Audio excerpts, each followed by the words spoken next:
mga ka-queen, tara maglaro tayo. Joke lang po, bawal na po ako dyan sa mga yan eh. Maliit ako mga ka-queen, excited ako pumasok sa mga ganito kasi nakakasakay pa po ako dyan sa mga pangbata. Ngayon hindi na po, mga pang ano na lang, yung pang ticket-ticket na lang po ako nakakalaro. Pero excited pa rin naman po ako ngayon kasi para na rin po ulit ako pwedeng sumakay sa mga ganun kahit hindi naman talaga. Ang gulo ko po, no?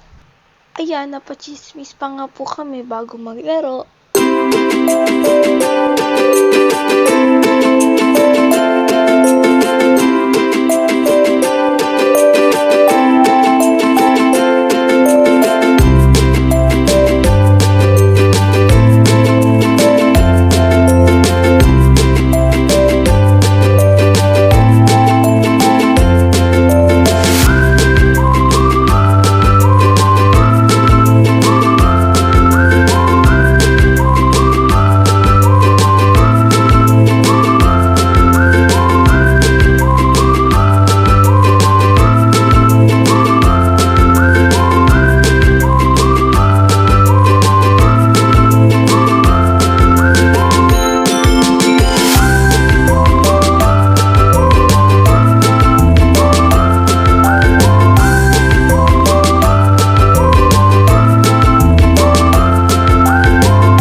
Dito sa part na nga po to mga ka-queen, nasaway po ko dito kasi bawal po talaga sumakay ako dyan.